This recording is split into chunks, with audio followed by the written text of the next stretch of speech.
আপনারা দেখতেছেন আমরা উত্তরা বাইতুল মুইন মাদ্রাসার পক্ষ থেকে হেফাজতে ইসলাম বাংলাদেশের তাকে আজকে বাইতুল মুকাররম উত্তর গেটে যাচ্ছি। পুলিশের মাথার সম্মুখীন উত্তরা মেরিডিয়ান যে হোটেলের নিকটে আমাদেরকে বাধা দিয়েছে, আমাদেরকে সামনে আগাতে দিচ্ছে না।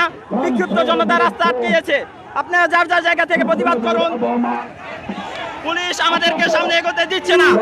আমরা শান্তিপূর্ণ মিছিল করছিলাম, আমরা শুধু গাড়ি দিয়ে উত্তরা বাইতুল মুকাররম যাচ্ছিলাম, আমাদেরকে সামনে এগোতে দিচ্ছে না। আমরা এর তীব্র প্রতিবাদ এবং আপনারা কখনোই আতঙ্কগ্রস্ত হবেন না, এই ছবি সারা বিশ্বে ছড়িয়ে যাবে। আমাদের ব্যাপারে মামলা হবে, আমাদের ব্যাপারে কেস হবে। আমরা ভয় পাই না, আমরা হলাম নবীর সেনা, ভয় পাই না।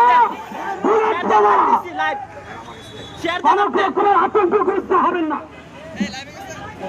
হুজুর বলেন, কোনো আতঙ্ক হবেন না। শোনেন, একটা কথা বলি, যদি বাধা দেয় এই জায়গা অবরোধ হয়ে যাবে।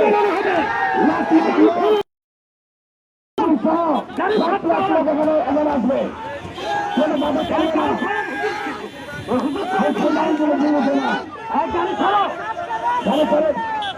গাড়ি চাবিলেন, গাড়ি চাবিলেন।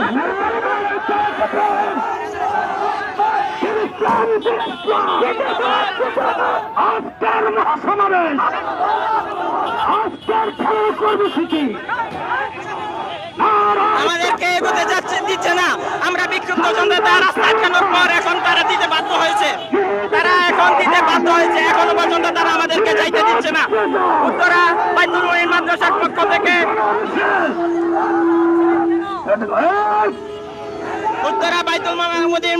পক্ষ থেকে মুফতি নিয়ামতুল্লাহ আমিনের নেতৃত্বে বাইতুল মুকাররম উত্তর গেটে আজ 2/11/2020 রোজ সোমবার হেফাজতে ইসলাম বাংলাদেশের ডাকে বিক্ষোভ মিছিলে আমাদেরকে অংশগ্রহণ করার মধ্যে তারা বাধা প্রদান করেছে। আমাদেরকে এখন সামনে এগোতে দিচ্ছে না, আমাদের গাড়ি আটকে রেখেছে। সব গাড়িগুলো চলছে, রাস্তাঘাট সব খোলা।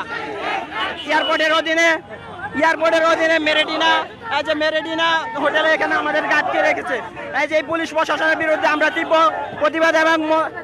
প্রতিবাদ জানাচ্ছি।